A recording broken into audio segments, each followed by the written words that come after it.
les agradecemos que nos estén acompañando y un poco la idea de estar así como en recital de guitarra es porque no pretendemos ser los expertos que hablan de un tema, sino más bien queremos detonar ideas y a partir de eso dialogar entre todos.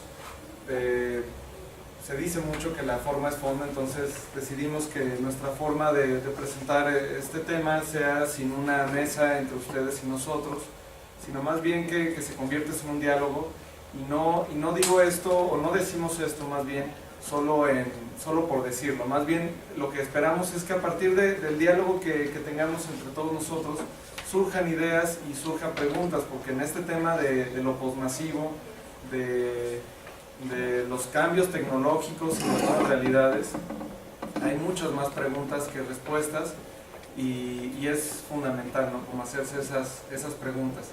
Como ya explicaba Héctor, vamos a partir del libro de comunicación posmasiva y cada uno va a platicar un poco sobre su experiencia en relación a los medios tecnológicos, por lo que ustedes también pueden participar y dar sus comentarios y entrar en un diálogo. Y un poco la dinámica de este seminario es exponer ideas, detonar cosas y a partir de eso dialogar entre todos. Finalmente todos somos usuarios de las tecnologías, por lo tanto todos tenemos un punto de vista y un punto de partida en este tema y aquí, y precisamente siendo fieles también a las formas o a las nuevas formas de comunicación que son horizontales, que son nodales, que no están guiadas por una persona sino son múltiples. Tratamos de hacer un poco esa simulación en este seminario. Otra cosa importante es que somos mucho más en la maestría, somos casi el doble, somos 11, 12 y los que no están aquí nos van a acompañar a través de estas dos pantallas, también un poco tratando de hacer una exposición multimedia. En ese sentido va a ser como una mezcla de lo sincrónico y diacrónico porque son grabados lo que vamos a presentar aquí, entonces ¿cómo podemos dialogar con eso? Creo que también es parte de lo que quisiéramos como platicar y poner sobre la mesa y sobre el diálogo. Entonces cada quien va a tener un momento de intervención de los que estamos aquí, también las personas que están en Aguascalientes, Puerto Vallarta, San Miguel de Allende, Querétaro, nos van a acompañar virtualmente a través de la pantalla y pensando lo que eso significa. La exposición multimedia no empieza aquí, sino más bien esto es lo que concluye, porque toda nuestra preparación de esta exposición fue digital, fue mediada por Facebook, por mensajes, tuvimos videoconferencias por Skype. Entonces finalmente queremos que esta exposición en sí misma ya hable del fenómeno posmasivo y que queremos poner aquí un poco como en diálogo. Y bueno, este libro es el que detona todas estas formas de diálogo y son diferentes temas que vamos a estar centrándonos, en los que vamos a estar centrándonos. Y bueno, realmente esto, ¿no?, es un entramado comunicacional entre estas tres partes. Uno es la comunicación masiva y todas las, cómo se ha desarrollado en la comunicación masiva, luego posmasivo, en qué momento nos encontramos nosotros y nuestra relación con estas formas en la comunicación posmasiva y pues quiénes son los usuarios de eso, pues la sociedad. En el libro se plantean diferentes sociedades que son jóvenes, adultos, pobres, clase media, mormones, en Argentina, en Yucatán, en Aguascalientes, en el DF. Son diferentes, ¿no? O sea, los pretextos son diferentes en diferentes espacios, pero realmente pues nos vamos a ir enfocando a los casos en particular. Muy bien, pues la primera parte de lo que queremos poner sobre la mesa es primero explicar qué es lo posmasivo, no obviarlo, por qué es post, por qué vivimos en una era post, todo es post. Entonces quisiera partir de ahí y de la reflexión que hace Guillermo Orozco en el primer capítulo, que se intitula Audiencias, siempre audiencias, hacia una cultura participativa en las sociedades de la comunicación.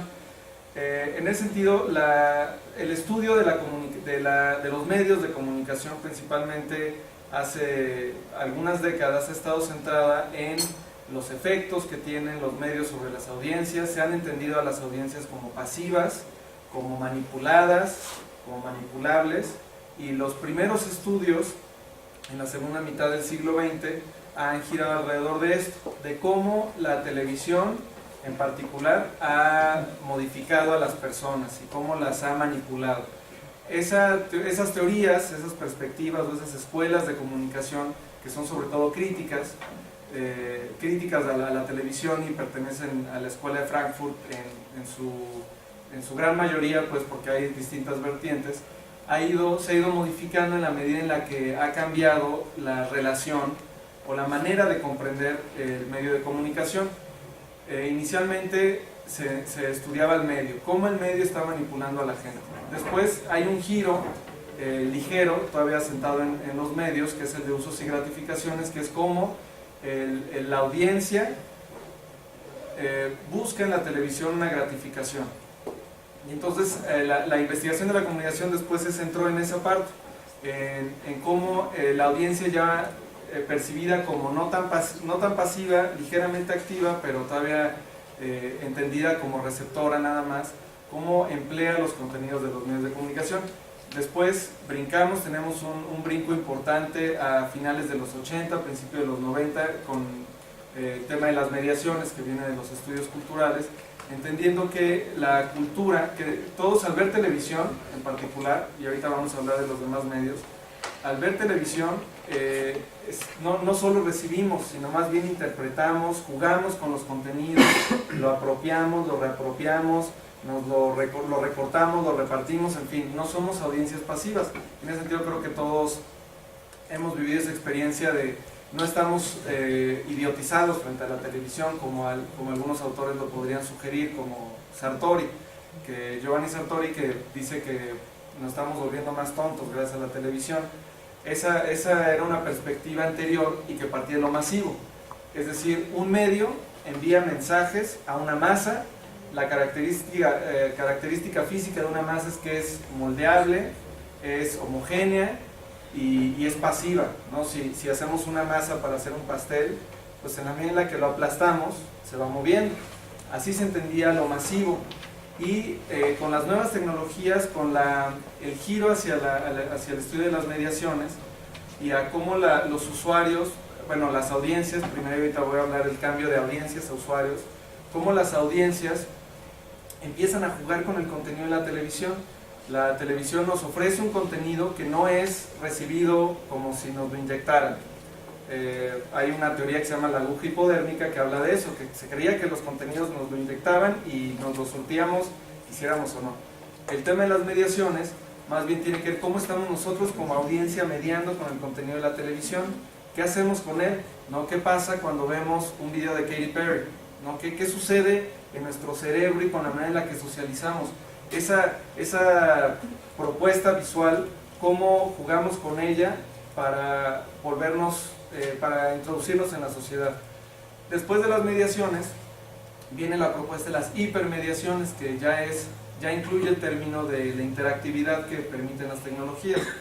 La televisión era comprendida primordialmente como unidireccional. La tele manda un mensaje y punto.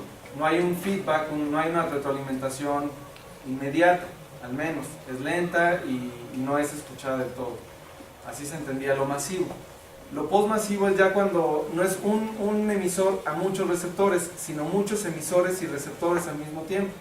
En ese sentido, yo hablando y exponiendo el tema, podríamos decir que ahorita sostenemos una comunicación unidireccional, entre comillas, y lo que buscamos es más bien abrir el diálogo, ¿no? En donde cada quien aporte ideas.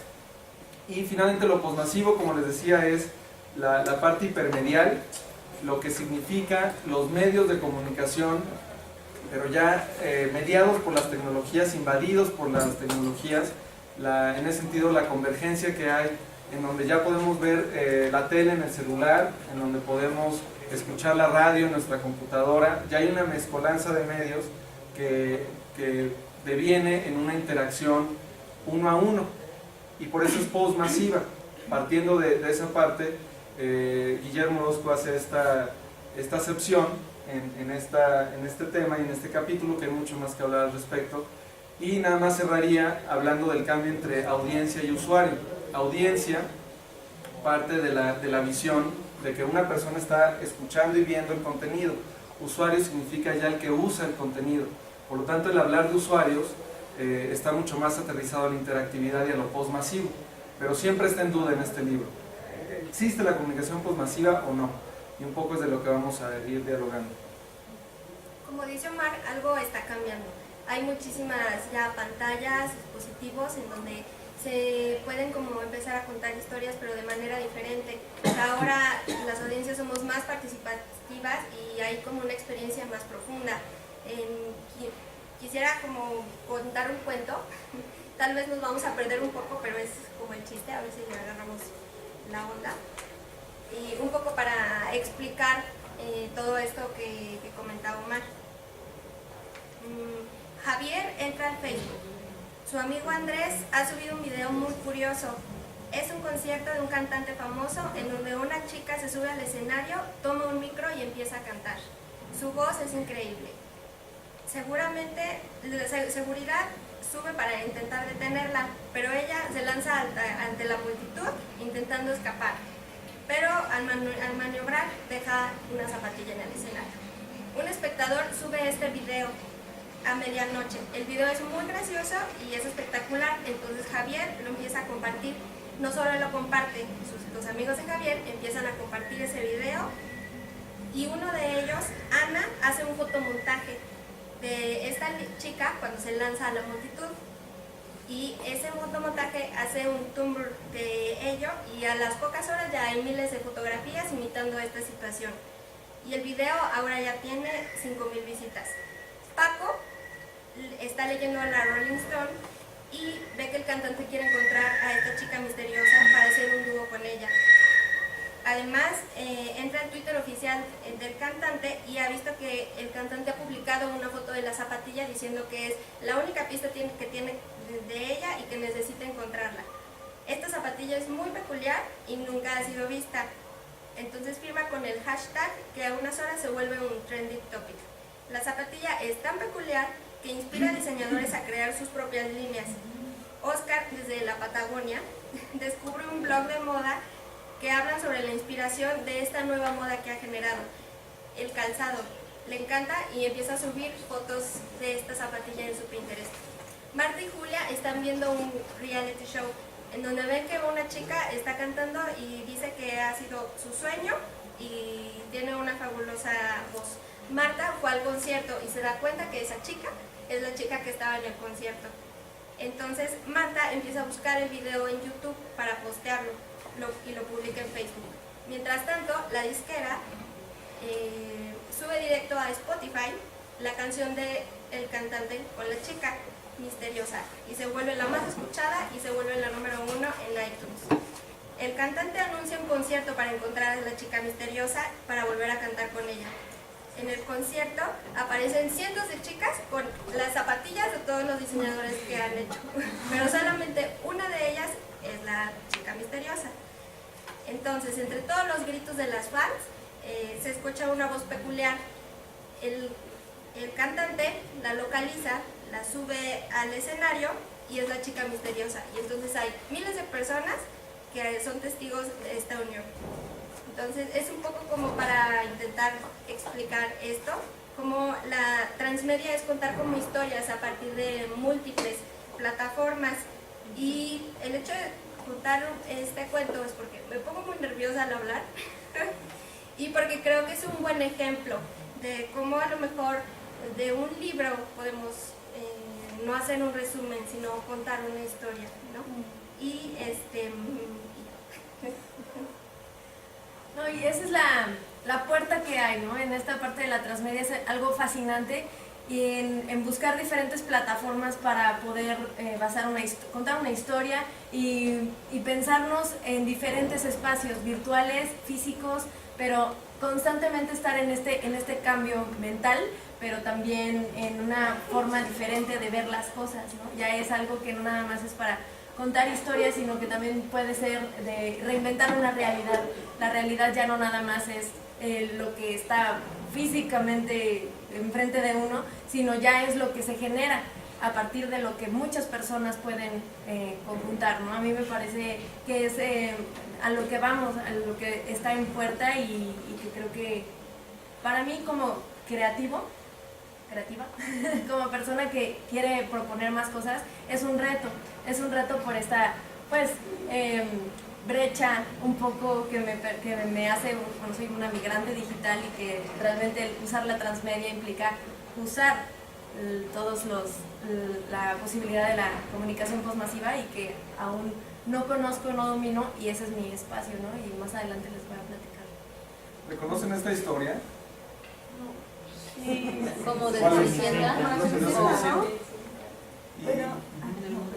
No, más bien quería preguntarles qué diferencia habría entre esta historia de Cenicienta tradicional que conocemos y esta que obviamente es transmedia. No sé ustedes lo que ubiquen ahí. ¿Cuál es la diferencia? Pues todos los medios de comunicación que utilizaron. O sea, ella mencionó Pinterest, Spotify, YouTube, supongo. Entonces, son medios por los que personas transmiten pues ciertas cosas como los videos o imágenes. Así como en el cuento, la hada madrina, sí, ¿no? Es la que la reúne otra vez con el príncipe. La hada madrina son como los medios, ¿no? Exacto. ¿Y cuál era una característica de la hada madrina? Era mágica, ¿no? Era mágica y podía hacer aparecer vestidos. Fíjense ahora la magia de lo digital que trasciende a lo matérico, a lo material, en donde Cenicienta ya no viaja en un carruaje hecho de calabazas, sino viaja en unos ceros, viaja en forma de digital. Pero es necesaria la intervención de 1 millón de gentes para que esto suceda. El ser humano está en el centro, ¿no? Exactamente. No Pero será gratis. aparte de eso es muy interesante lo que dice María Luisa, porque finalmente pues, nos lleva a que esto tiene que ser colectivo, ¿no? La sociedad de la información, ¿no? Y aquí también veríamos cómo estamos viviendo, no son dos realidades, sino que es una sola realidad que incluye a la realidad digital, a la realidad virtual como parte de nuestra realidad. Es decir, nos movemos en ambos mundos, pasando de uno a otro sin estas fronteras tan marcadas, ¿no? Hay otra diferencia, perdón, para que en la historia original, para que la Cenicienta se convierta en Cenicienta, tiene que ser entronizada en el palacio. Acá se tiene que convertir en una Katy Cat en los mundos virtuales, si no, no se convierte, no hay un palacio. Ese sería el tránsito ya ahora, ¿no? El paso de un estadio a otro ya es más bien el ser fan. Sí. Ahora, ahorita nos contaron el cuento con una lógica, no, a través de un medio literario tradicional, nos lo platicaste. Lo interesante sería que nos hubieras presentado la historia, bueno, no que nos hubieras, pues, o sea, creo que lo transmediático tendría que ver con que conociéramos una parte de la historia a través del Face, que conociéramos otra parte de la historia, pero nosotros como espectadores del cuento. Estoy pensando ahorita en lo que está pasando, por ejemplo, con Gravity y el cortometraje Hermanito, ¿no? En donde mucha gente vio Gravity en el cine, pero estás viendo Annie Gag en YouTube o en otros medios, ¿no? Y podría después aparecer un fanfiction al respecto. Entonces ahí ya hay un mundo construido transmediáticamente. Sí, y no solo aparece, o sea, se reinventa y hasta se transforma. O sea, que es también algo muy, muy interesante.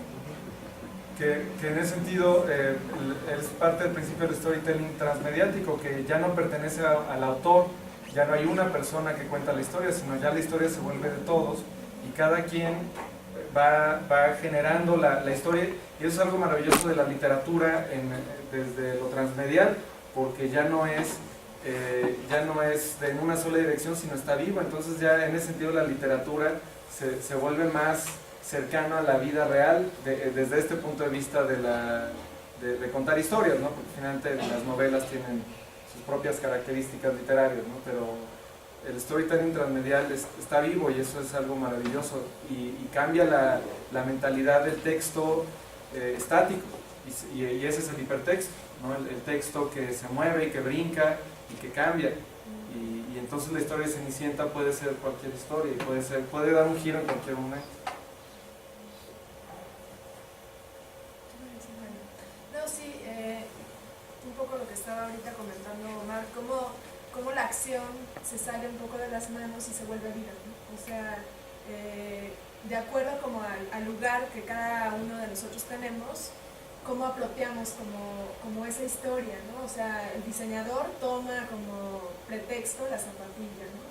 O sea, cómo finalmente un acto que parece simple se complejiza también, a pesar de seguir, en el caso del cuento, una estructura de una historia que conocemos, estamos aprendiendo también de la historia que estamos viviendo actualmente, ¿no? O sea, es como lo complejo, ¿no? Cómo se suman todos estos medios a estos medios masivos, a la parte, ¿no?, que conocemos previa y a las estructuras además que tenemos previas de cómo nos organizamos y cómo nos tocamos unos a otros.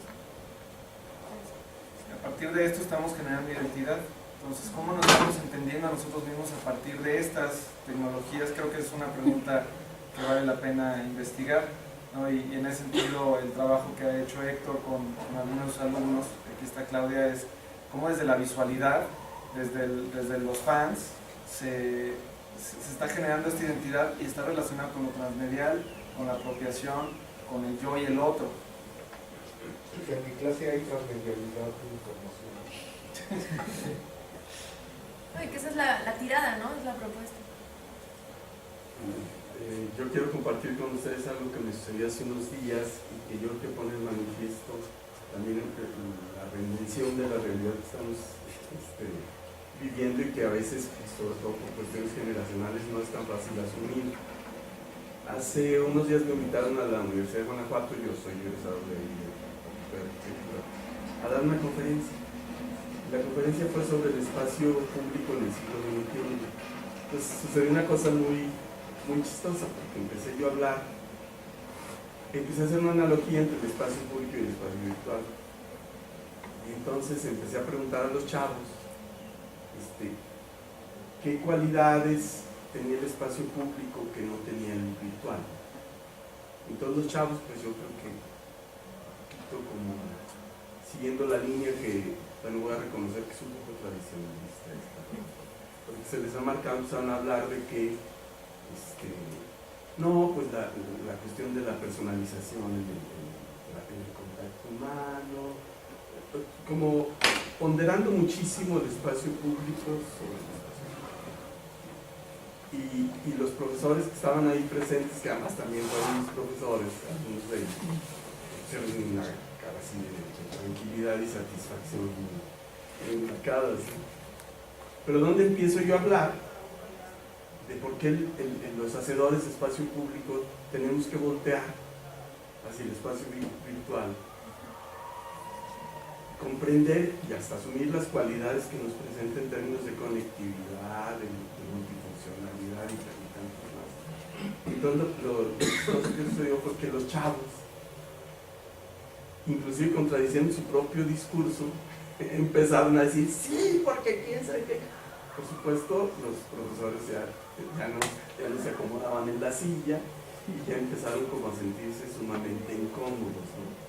Porque a lo mejor no han sabido asumir esa reinvención del espacio y sobre todo de su concepción integral que se está manifestando y de las nuevas formas de identidad que ello implica. Que también es otro concepto de identidad del que estamos hablando. Sí, porque también implica una pérdida del control, porque se sale de las manos, como vemos, se sale de las manos. En cualquier momento puede dar un giro inesperado y esa historia se puede convertir en muchas otras cosas distintas.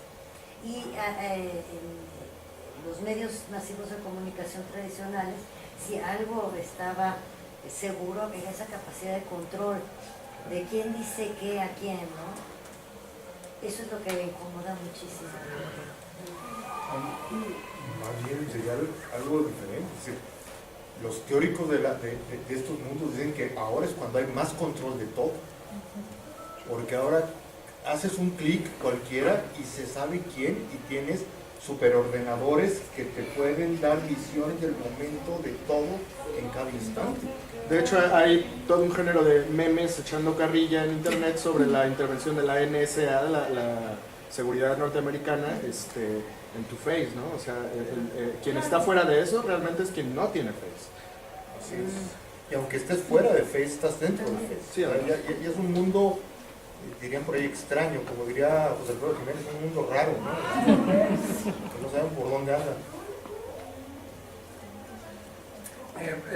Guillermo Orozco habla del poder como una parte central de los medios de comunicación, incluso hoy en día. Y algo importante es que el hecho de que estemos o no estemos en una era post-masiva, la realidad es que las estructuras de la comunicación masiva siguen prevaleciendo hasta hoy en día. Y hoy la televisión sigue jugando un papel fundamental en la construcción de identidad, en la construcción de realidad. Como que eso es importante tampoco perderlo de vista.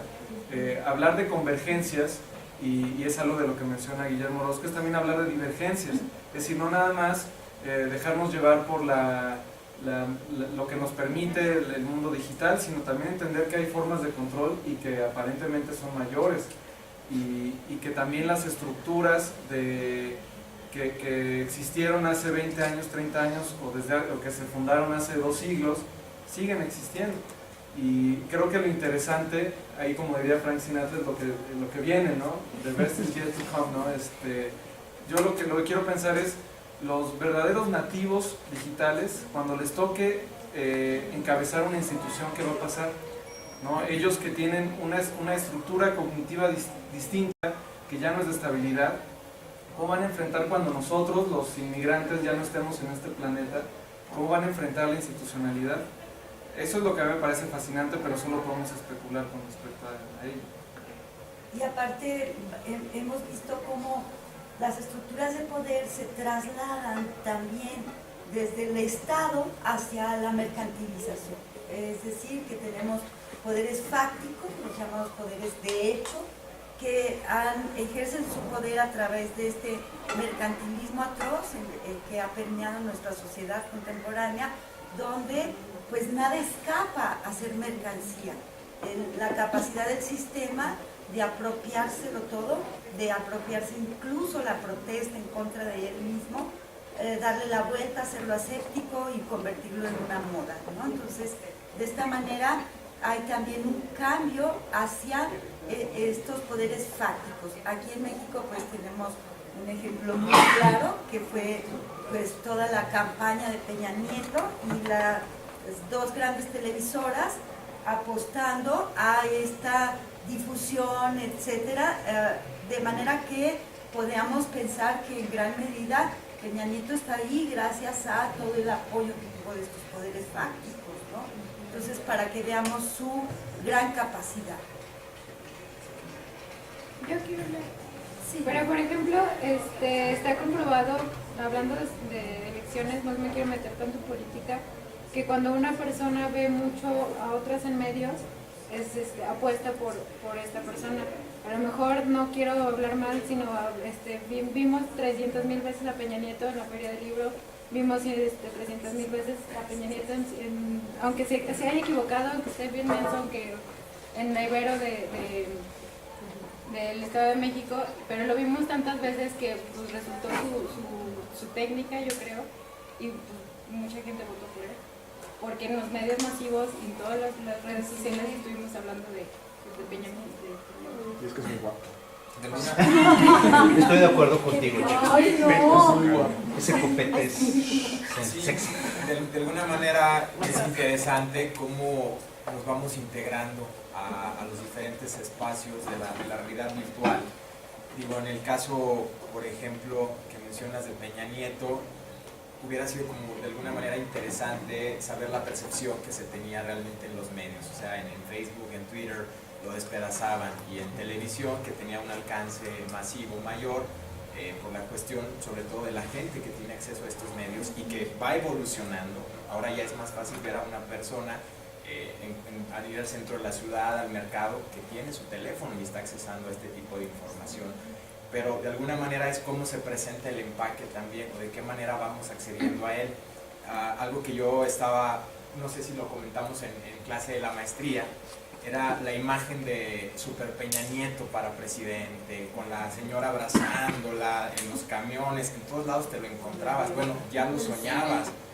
Y por otra parte, ahora como presidente, la imagen desdibujada que tiene, o sea, realmente te presentaban, o a la gente le presentaron un Enrique Peña Nieto que medía 1.90, ¿no? La imagen con la señora gordita lo abrazaba y le llegaba la cintura al pecho, recostado frente a su corazón, yo te escucho, yo te amo.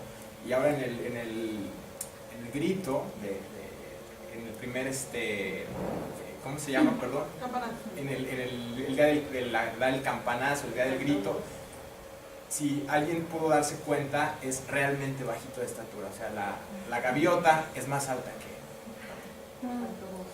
Se le puede agarrar madrazo. Sí, claro. Bueno, aquí lo que sucede también, que no se debe perder de vista, es que también el fenómeno Peña Nieto, estamos ante un caso típico de agenda setting, algo que se construyó desde que él asumió el gobierno del Estado de México. Entonces, sí, desde antes incluso, ¿no? Desde Montiel.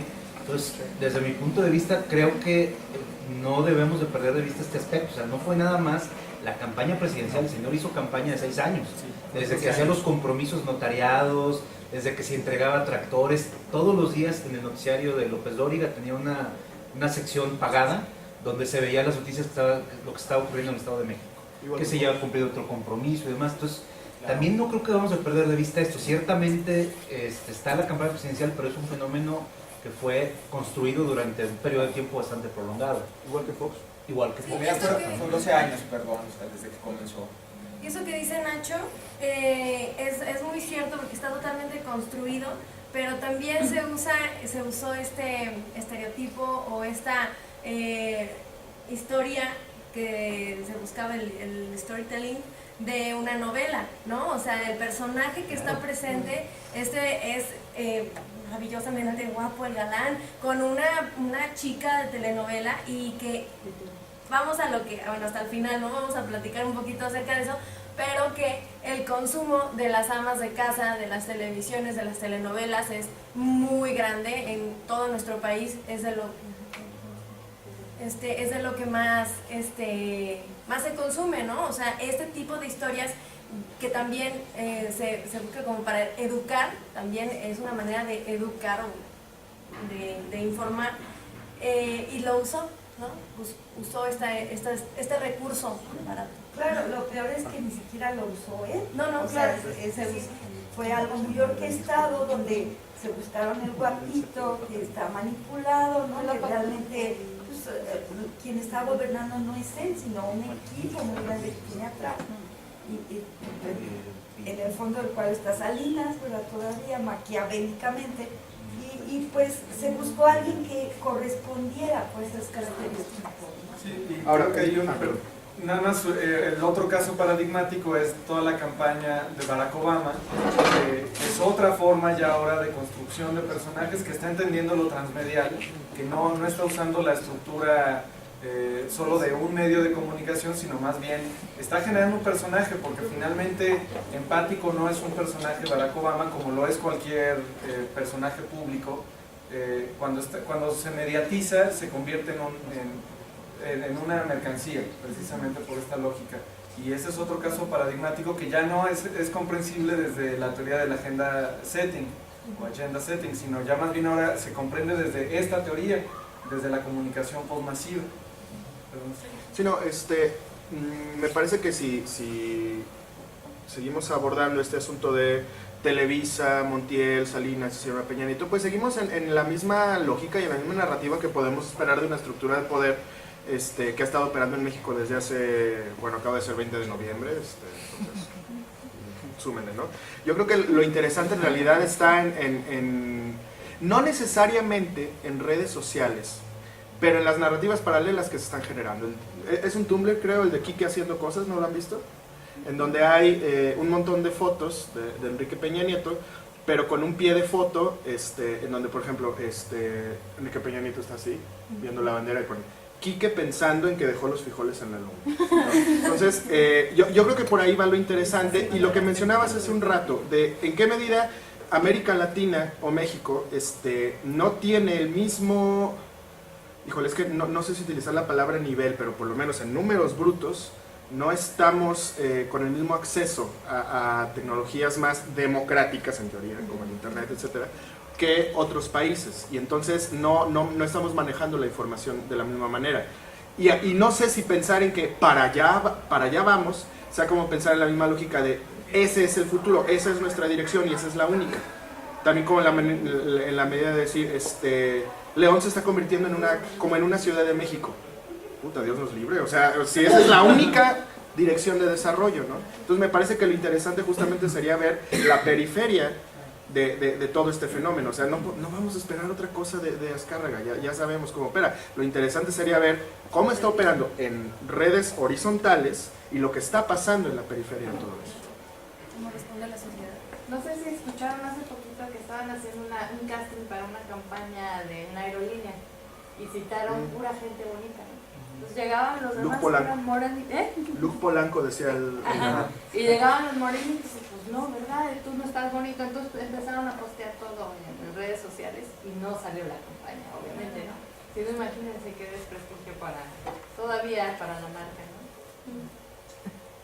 Bueno, vamos a continuar. Este es de Dani Villanueva, es un video que nos comparte y una reflexión en torno a las sillas.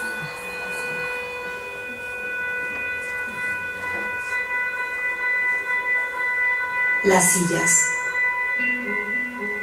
Las sillas están hechas para que la gente se siente y descanse. Cualquiera puede sentarse en una silla, y si es lo suficientemente grande, pueden sentarse juntos y contar chistes, o inventar historias, o simplemente escuchar. Las sillas son para la gente. Por eso las sillas son como Facebook. Los timbres, los aviones, los puentes, son cosas que la gente usa para juntarse, abrirse y hablar sobre ideas, música y otras cosas que la gente comparte.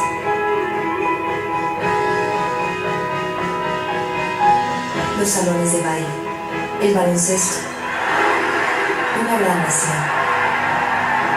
Una gran nación es algo que la gente construye para tener un lugar al que pertenecer. El universo es inmenso y oscuro, lo que hace que nos preguntemos si estamos solos. Así que quizá la razón por la que construimos todas estas cosas sea para recordarnos que no lo estamos. Este fue uno de los comerciales que tiene Facebook para mostrarnos. Como bien pudimos ver, muestra una metáfora sobre los objetos de la vida cotidiana que sirven para unirnos, al igual que Facebook lo hace. Aquí una parte muy importante es preguntarse si realmente lo hacen.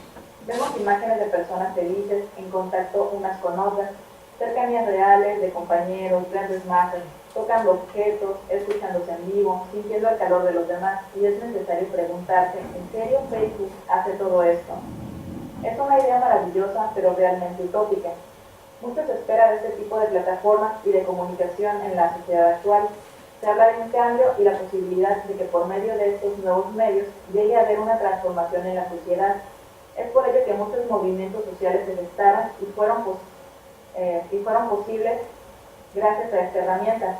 Pero la comunicación postmasiva es real solo para una pequeña parte de la población en México y no ha tenido un crecimiento tan grande como lo tuvo la radio o la televisión en un tiempo parecido. ¿Se puede, gracias a la comunicación postmasiva, crear una sociedad diferente?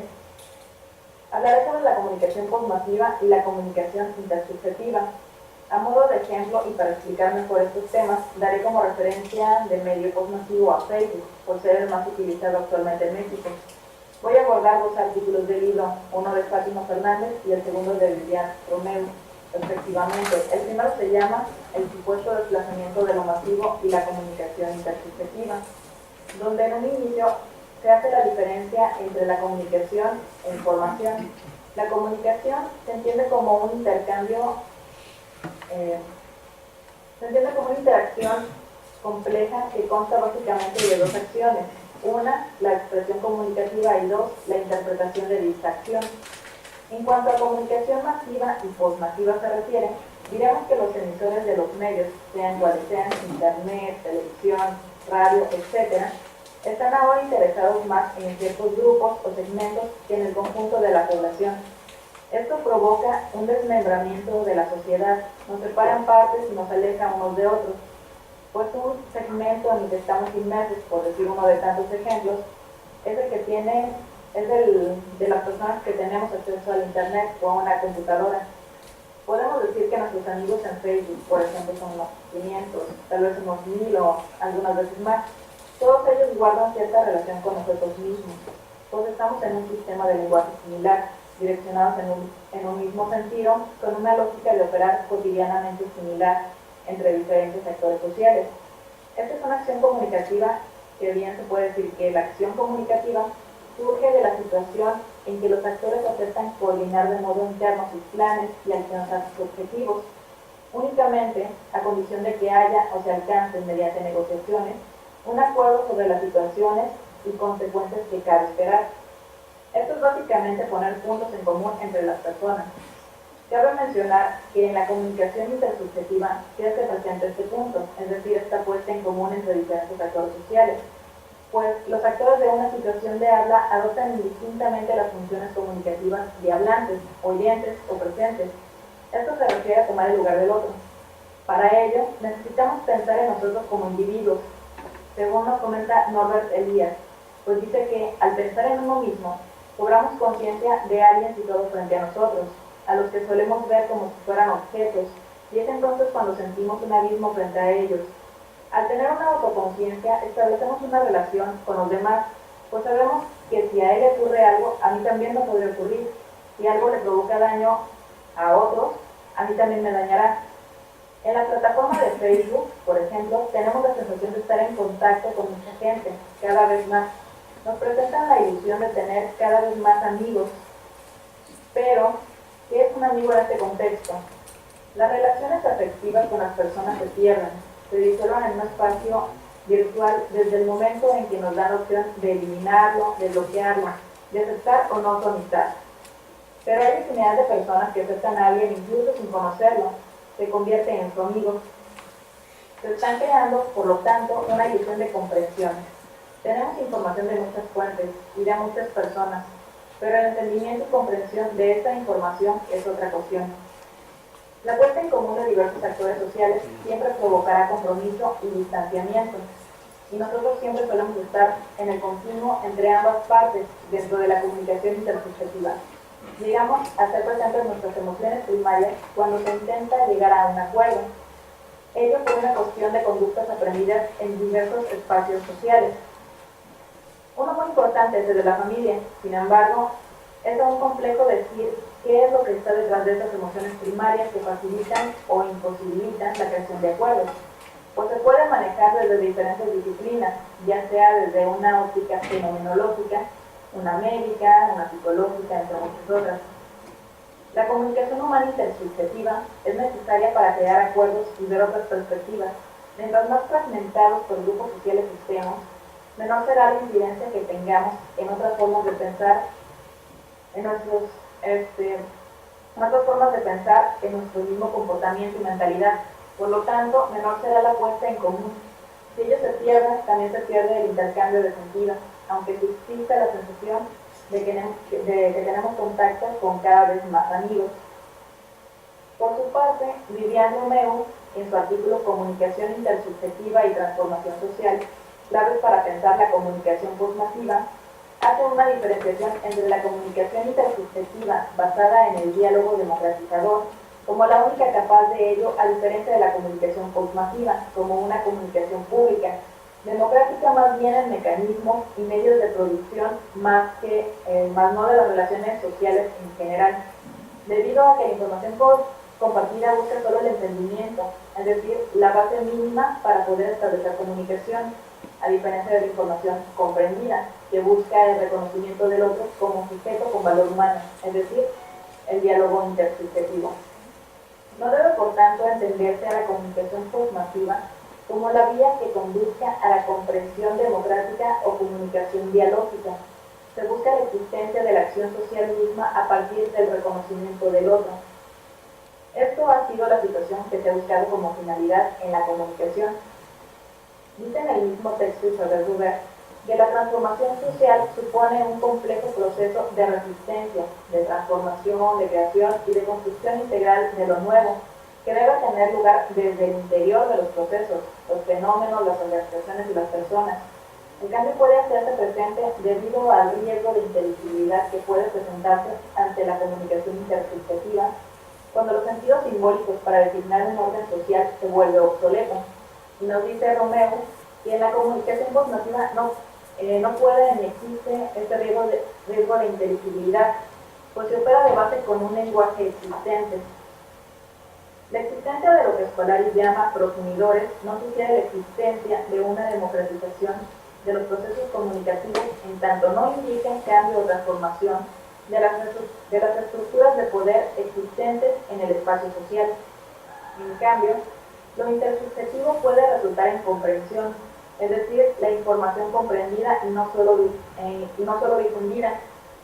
La cuestión dialógica de la comunicación en ambientes democratizados puede llegar a ser transformador de los sujetos, por tanto, transformador de la realidad social. La comunicación intersubjetiva apunta al conocimiento compartido, forma parte de la comunicación pública o social, donde al trabajar sobre esta base de lo inteligible y lo compartido, hace depender de ella a la comunicación intersubjetiva. Para Schiff, lo inteligible es el entendimiento, mientras que para Husserl es lo empático.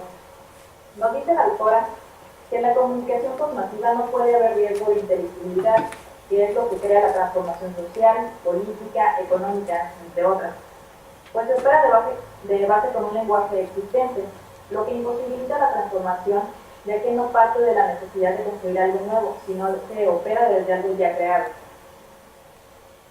En una comunicación intersubjetiva, los sujetos tienen necesariamente que abrirse al escuchar del otro, algo que no necesariamente ocurre en la comunicación cognitiva, pues no propone una transformación en las estructuras de relaciones de un poder existente, sino que solo crea una sustitución de los procesos de comunicación, es decir, el productor, consumidor y viceversa, que si bien puede en algún momento ayudar a alcanzar una transformación, no llega a situarse en una posición mucho más influyente en cuanto a comunicación dialógica se refiere. Por lo tanto, y en base a estos dos artículos, se puede concluir que la comunicación postmasiva es solo un medio tecnológico que no necesariamente implica un cambio o transformación en la esfera social, política, cultural, pues requiere necesariamente de la comunicación intersubjetiva para subsistir. Quizás pueda ser en cierto momento un facilitador de interacciones entre diversos actores sociales con diferentes creencias, mas esta herramienta no dicta en sí misma un cambio en las estructuras ya establecidas. En cambio, la comunicación intersubjetiva ayuda al desarrollo de fuerzas en común. Sin embargo, todo dependerá del tipo de relaciones que se puedan enlazar entre personas, entre culturas. Lo que es un hecho es la cuestión de que la comunicación postmasiva no puede prescindir de una intersubjetividad e inteligibilidad para crear un cambio. Muchas gracias. Vamos a continuar lo de las comunidades virtuales. O bueno, lo podemos platicar también desde el otro artículo, porque se van hilando, son como una cadenita de reflexiones que nos llevan hacia un mismo espacio, y es impresionante cómo nos venden, ¿no? Desde Facebook, cómo nos vende lo opuesto a lo que hace la reflexión acerca de la intersubjetividad, pero que también hay otro autor, que es Martín Echeverría, que cita mucho a Bolton, alguien me podrá corregir la pronunciación, pero Bolton habla de un término, o nombra cierta acción que nada más cuando lo escuché a mí me hizo decidirme, y ya mis alumnos lo saben, a dejar Facebook durante un mes. Yo leí Soledades Interactivas. Entonces cuando leí eso y me encontré con ese concepto, soledades interactivas, sí, decidí alejarme del Facebook, no contestar, no abrirlo, desactivarlo de la aplicación de mi cosa inteligente, y de verdad que me puse a reflexionar acerca de esta parte de la soledad interactiva. Hablaba de que estamos solos, dice en el video, ¿no? ¿Realmente estamos solos? Pues no, estamos con otras personas. Pero yo me puse a reflexionar acerca de mí, qué hacer con este aparato y con el Facebook, cómo estaba yo desenvolviéndome en mi vida y qué me había cambiado, qué ya no estaba haciendo y qué tenía que ver con esta soledad interactiva, ¿no? ¿Cuántas soledades estamos compartiendo? Pero estamos solos o no estamos solos, ¿no? Pero a mí me hizo pensar, y también por otras razones que tienen que ver con la tesis, dejar el Facebook, concentrarme y generar ideas. Y de verdad que ha sido un cambio a mis 3 semanas de dejarlo. Bueno, ¿sí? ¿Puedo poner algo sobre su video? Sí, claro. Creo que está muy notorio que está leyendo todo. Como un punto en que dejé de ponerle atención porque como que era... O sea, no me parece que esté tomando como las palabras así como que si se le estuviera explicando a alguien, se ve demasiado plano. Y bueno, en cuestión del contenido, yo estoy realizando una investigación en torno también más o menos a eso, a el yo online y offline, sobre psicología. Y me parece que sobre el contenido hablan sobre la comprensión. Dicen que hay una comprensión ilusoria que hay en el Facebook. Yo creo que en cuanto hablan de la ilusión, están hablando de que no existe realmente esa comprensión, que es meramente interactiva, pero en el cerebro una comprensión no diferencia realidad de la... O sea, si alguien te está escuchando, el cerebro lo toma como real, como si alguien te escribiera en Facebook la misma comprensión. O sea, a mí me parecería que no está bien puesto como una ilusión, sino como igual otra forma de recibirlo, no sé, pero no me parece que sea como la palabra adecuada. También siento que dicen mucho siempre que no sé qué, entonces no me parece como adecuado generalizar las situaciones de interacción pues online, porque así como tú dices que una soledad interactiva para otras personas, como te había dicho, en el cerebro no sé, depende del concepto que tengas de soledad, también otras personas pues pueden tomarlo como de diferente forma. En la investigación que yo estoy haciendo, la interacción en la red no es algo irreal como lo postulan aquí, o como me dio la impresión que decían, que no es algo que tenga que ver con que la gente se siente necesitada y se mete a la red para ver qué onda con la comprensión. Tiene que ver con una extensión de personalidad en otros medios que no se habían dado. No es tanto como de que, ay, me siento solo, voy a entrar, o más bien esa percepción están dando ustedes que están diciendo. Y a mí me parece que es más un medio, psicológicamente hablando, positivo cuando se hace un buen uso de él. Siempre hay como... o sea, a mí me parece que en tanto redes sociales como en cualquier ámbito de la vida vas a tener los instrumentos y tú les das el uso que quieres, porque las personas personalizamos las redes, entonces como que eso es una característica muy específica de las redes, que tú personalizas absolutamente todo de las redes. Entonces tanto unas personas lo pueden hacer con una cosa como otras personas para otra, pues eso es como muy independiente de cada persona. Además de que otra cosa que me di cuenta es que no tiene mucha diferencia a la vida real con las interacciones que tenemos con la gente, porque al igual que en Facebook, tú decides qué contenido meter a Facebook, que no es el mismo contenido que vas a meter a Pinterest, que no es el mismo contenido que vas a meter a Twitter, siendo tú la misma persona. Así como tú cuando estás en tu casa no vas a hablar igual con tus padres que llegas con tus amigos, no vas a hablar igual así como llegas con tus tíos, no. Eres tú la misma persona, pero te desarrollas de diferente forma dependiendo del contexto. Yo lo veo igual en Facebook, en Twitter, en Pinterest, en Tumblr. Eres tú la misma persona, pero dependiendo en dónde estés vas a cambiar. Y no necesariamente tiene que ver con que no seas tú, sino como esa adaptabilidad que tenemos los seres humanos de saber cómo comportarnos depende del contexto. Muchas gracias. Bueno, yo quisiera nada más puntualizar algunas cuestiones. Creo que desde luego la comunicación interpersonal es muy complicada, muy compleja, incluso la comunicación cara a cara, como tú ya bien lo señalas, obedece a roles, ¿verdad? Entonces, la comunicación que podemos tener maestro-alumno, hijo-hija, etcétera, es mediada por estos roles. Más sin embargo, creo que cuando se habla aquí de una cuestión ilusoria, pues está pretendiendo teorizar, porque si tú dices, es que realmente cada persona usa el medio como sea, pues ya no hay punto donde tú puedas asirlo para decir qué onda con este medio, ¿no? Entonces, creo que cuando se habla de que hay una ficción, una comunicación ilusoria, se habla no tanto de cómo afecta a cada persona, sino de una teorización que se está haciendo para tratar de entender qué significan estos medios en la vida del hombre. Por supuesto, cada persona los usa como quiere, ¿no? O como puede.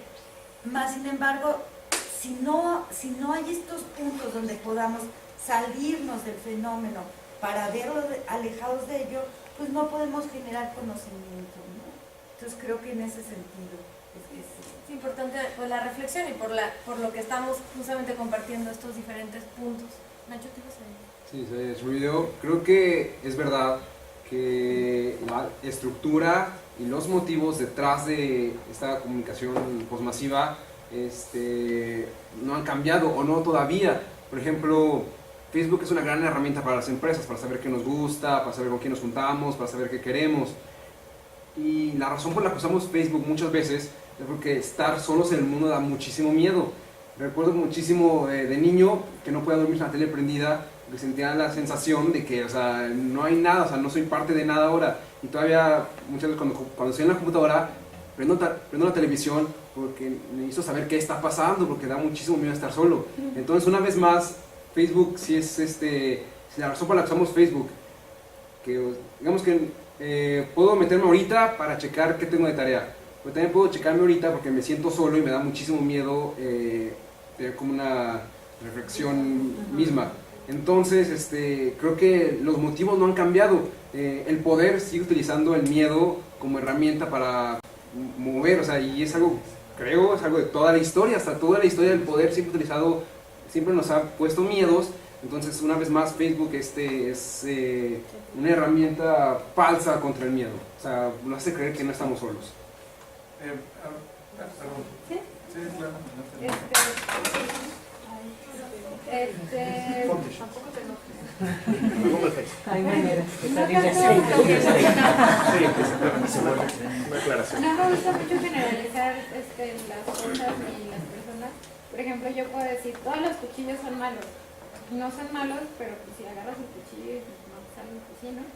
Pero es una herramienta que nosotros usamos y también es bueno, es una herramienta y es un medio de entretenimiento, de comunicación, pero también es malo andar todo el día en Facebook, también como es malo comer todo el día donas, también como es malo estar viendo la televisión. O sea, ya ¿cómo decirlo? Son opciones que tenemos en hacer nuestra vida, y si nosotros queremos andar todo el día en Facebook, pues vamos a andar todo el día en Facebook. Pero también se refleja tanto nuestra persona. Si alguien ya sabe, todas las personas, que si publicas algo en Facebook, todo el mundo va a ver. Si estoy chillando y me tomo una foto chillando, quiero que todo el mundo me vea chillando, y eso se refleja si tengo mala autoestima, si necesito atención. Si ves muchos aspectos de las personas más profundas que no se podían, que se pueden apreciar también, pero por algo lo ponen ahí, porque quieren resaltar algo. Y ya como que poner tantas cosas y poner, miren lo que estoy comiendo y miren lo que hice después de comer, como que tanta atención, pues sí es por algo, ¿no? O sea, las personas buscan esa atención. Puede ser un medio equivocado, pero por algo está ahí y por algo no. Nada más quería hacer una intervención para un poco juntar ahorita de lo que hemos dialogado. El punto de hablar de la intersubjetividad relacionada a cómo nos comunicamos con los demás, no, es decir, la reflexión que nos presenta Dani no tiene que ver con que cuál es real y cuál no. Ambas son reales. Y al hablar de ilusión, y un poco apuntando lo que ya decía María, no es decir, esta es falsa y esta es real. Más bien, aquí lo importante, porque sería como decir, leer un libro es irreal, cuando sabemos que no, que a nivel cognitivo, con las neuronas espejo, cuando leemos, nuestro cerebro cree que está sucediendo lo que leemos. Entonces, a nivel cerebral no estamos solos cuando leemos, pero ya en hecho, en intersubjetividad, el espacio temporal, digamos, sí se modifica, ¿no? No es lo mismo estar hablando aquí que estar hablando en Skype. Ahí hay un cambio. Entonces yo partiría en primer lugar, creo que una postura académica no es hacer un juicio de valor con respecto al medio, no decir si es bueno o malo. Creo que eso viene en la práctica, sino lo importante es qué cambios sociales, cognitivos, intersubjetivos y subjetivos está generando esta tecnología, y me parece que ahí es donde debe estar la discusión, porque si nos vamos a particularidades nos perdemos en la textura y esta perspectiva de la que hablaba María de ver desde lejos el problema o verlo desde adentro tal vez también se nos puede desdibujar. Y como bien ya mencionaba, ¿no? Un cuchillo en sí mismo no es ni bueno ni malo. Sucede exactamente lo mismo con las nuevas tecnologías. En sí mismos no son ni buenos ni malos. Creo que más bien lo que vale la pena discutir es qué están generando y qué cambio están generando, porque en lo que coinciden muchos teóricos es que sí están cambiando cosas. Es decir, no somos los mismos seres humanos, como no somos los mismos seres humanos cuando apareció la imprenta, ¿no? McLuhan en ese sentido es muy claro con respecto a su postura frente a cómo las tecnologías nos cambian a nosotros y nosotros cambiamos a las tecnologías. Aparece la imprenta y cognitivamente nos relacionamos ya de otra forma. Aparece la televisión o aparece la radio y nos comunicamos de otra forma. O internet, al aparecer, nos está cambiando como sociedad y como humanidad, y me parece que ahí es en donde tenemos que discutir. No tanto si estamos solos o no, a lo que se refería Lucía, desde donde yo hago la lectura, la soledad interactiva, no se trata de hacer un juicio sobre este término, más bien me parece que es muy válido partir de qué está sucediendo cuando nos comunicamos con alguien más a través de un avatar. ¿Nos estamos comunicando con nosotros mismos o en verdad hay un intercambio comunicativo entre personas? Creo que es donde tenemos que discutir. A nivel cerebral sí, no estamos solos. Nuestro cerebro entiende que estamos hablando con alguien más, como cuando leemos. Y con esto cierro como esta intervención mía. Como ya había dicho, el asunto es socialmente qué nos está pasando. Antes... Yo pues concuerdo contigo porque creo que el centro de la discusión debe estar en plantear la realidad para a través de ella nosotros como seres humanos podemos predecir y pues como inferir qué podría resultar de este fenómeno de las redes sociales, de todo eso a nivel humano, porque al menos que dejemos de ser materia y seamos pura energía, vamos a necesitar estar con alguien, necesitamos la compañía, y realmente la soledad es el sentimiento de tener miedo a la soledad es inherente al ser humano, lo tenemos, inevitablemente. Y yo creo que sí es como las redes sociales, los medios, es como un paliativo de tu soledad, pero realmente está ahí. Y bueno, yo lo he visto, o sea, por más que quieras resistirte, yo el Facebook lo tengo porque pues, está lo de la escuela, pero yo he tratado como de resistirme a todas esas cosas porque sí siento un cambio al estar con una persona, o el compromiso, el nivel de compromiso es diferente que si estás con alguien y le dices, sí, vamos a salir, este fin te veo, sí, nos vemos, y al día siguiente, sí, nos vemos. Entonces pierdes ese compromiso como con la persona, pero por más que quieras resistirte, pues el entorno va a cambiar.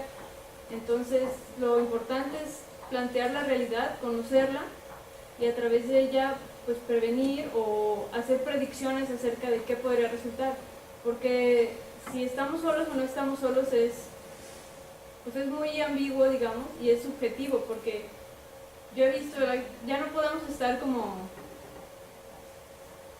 solo haciendo una cosa, ¿me explico? No podemos solo comer, tenemos que estar checando el Facebook. No podemos solo ir al baño, tenemos que estar checando algo, o sea, y es una realidad, la verdad.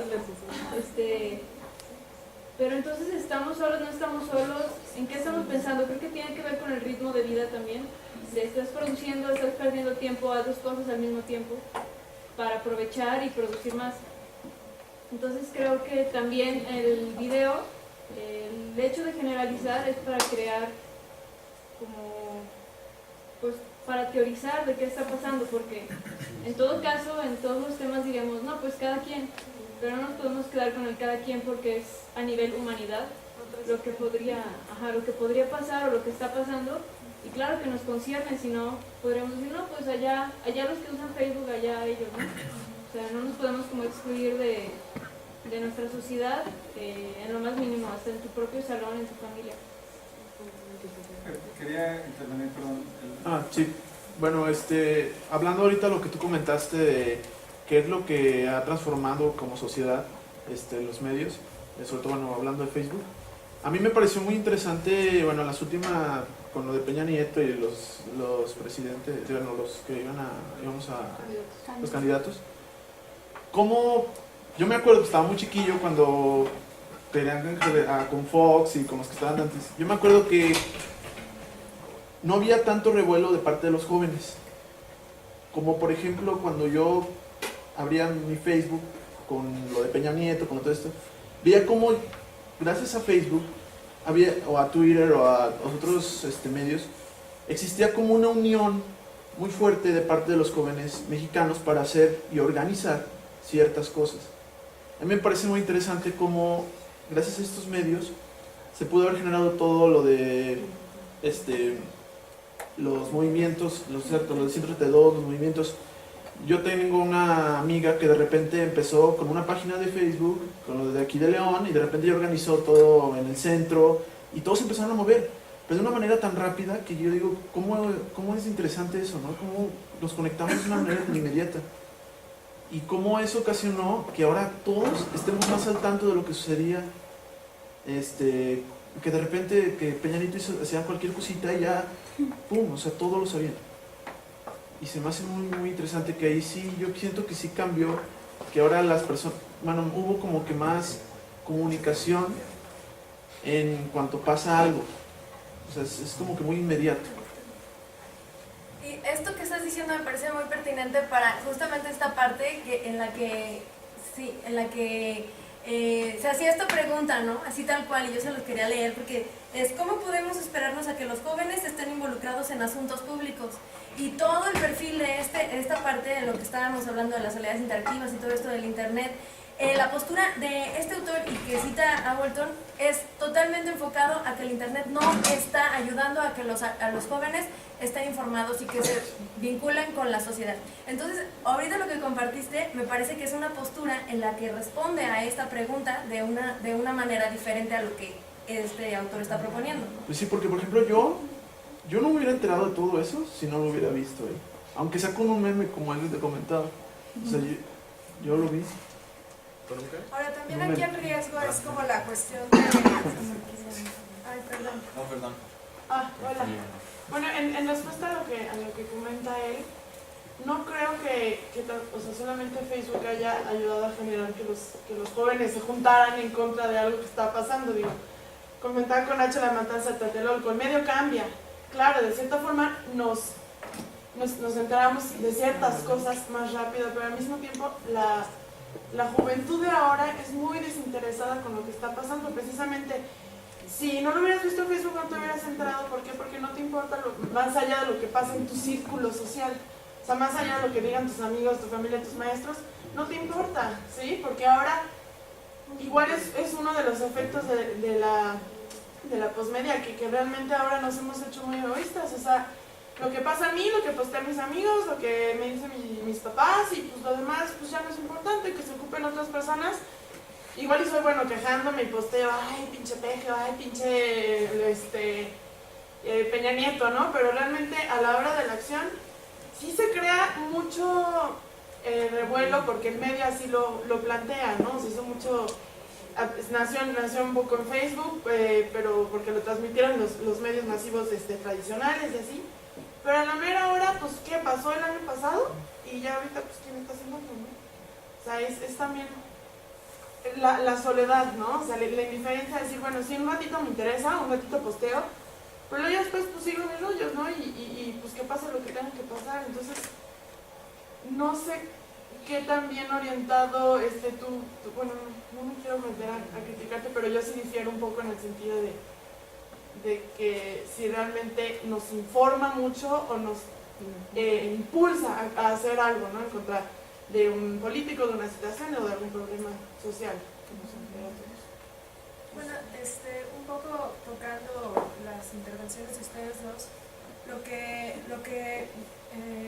la reflexión que estuvimos haciendo en torno a este libro pues tiene que ver también con las cuestiones mediáticas y con la velocidad en la cual la información llega a nosotros. Es decir, ya no hay un pretexto, por así manejarlo, de no estar informado, porque la información está ahí. Pero de qué manera, o sea, la cuestión también de análisis es de qué manera esa persona que está haciendo uso de eso, qué tanto mueve la voluntad, ¿no? O sea, qué tanto verdaderamente es nada más, pues sí, ya me enteré que está ocurriendo esto, o qué tanto hace que profundice, que eso ya es un proceso personal, que tiene que ver con toda la historia personal de cada quien, ¿no? O sea, cuáles son mis intereses, cuál es mi compromiso con esta red de la cual ahora ya estoy consciente, ¿no? Sobre todo de las personas que estamos como involucradas en estos medios, ¿no? Porque hay esta cuestión que también se analiza de personas que no tienen ni idea de estas cuestiones que están ocurriendo, pero que a la vez también son tocadas por ellas, pero no están como presentes a diario en sus vidas como lo está en la vida de nosotros. Yo creo que en la cuestión social siempre ha pasado, o sea, lo que menciona ella de que tú dices, bueno, sí, yo maldigo lo que sea de Twitter, pero no hago nada. Yo creo que se ha hecho desde antes que existiera el internet, o sea, a las revoluciones de antes siempre ha habido gente que va y ha habido gente que se puede pasar la vuelta de la calle y dice no me importa, no me quiero involucrar, y que igual dice cosas pero no hace nada. Pero yo creo que el medio propicia la evidencia de estas cosas, ¿no? O sea, tal vez nunca nos habíamos alarmado antes de que pasara esto, de que había gente que no se involucraba de esta, pero ahora sí es como de que, ay, sí, bien dices, pero no estás ahí, o ese tipo de cosas. Yo creo que a pesar del tiempo, la gente que tiene que ver más por valores y por convicción, de que la gente que quiere hacer algo va a hacer algo, y yo creo que eso se refleja en todos los aspectos de tu vida. Si tú quieres hacer algo, lo haces, no solamente hablas sobre eso. Entonces, yo creo que en Facebook se evidencia muchísimo más porque ves a todos tus amigos comentando el problema que está pasando en estos momentos, y sí es cierto, mucha gente se queda sin decir nada, pero yo creo que una oportunidad que ha abierto las redes es que gente sí se da seguimiento, hace más cosas, abre nuevas páginas, recluta más gente, puede llegar a hacer marchas o llegar a hacer un acuerdo y así pegarle al gobierno o lo que sea. Entonces yo creo que es como, pues, yo creo que sí es cierto eso de que abre el espacio que la gente pueda decir más cosas sin ningún fundamento, porque es fácil, siempre ha sido más fácil decirlo que hacerlo. Entonces yo creo que eso sí pasa, pero el hecho de que les dé voluntad, yo creo que ya no tiene que ver mucho con las redes de que les dé voluntad, porque la gente, aunque no tenga internet, si te dicen un problema y tú decides hacer algo al respecto, ya es, o sea, ya siento que es como algo muy personal, y yo creo que sí es cierto de que la información llega más rápido, pero también, o sea, la información no cambia a las personas, o sea, la información va a estar ahí, pero la información no da voluntad a las personas. Las personas son quienes, por contexto, por vivencias o lo que sea, deciden hacer algo. O sea, no creo que sea como un impulso para que las personas dejen o no hagan. Vamos a entrar ahorita ya en una segunda etapa de la exposición. Vamos a terminar ahorita de exponer los capítulos y abrimos un último espacio para terminar de dialogar todo esto que queda al aire.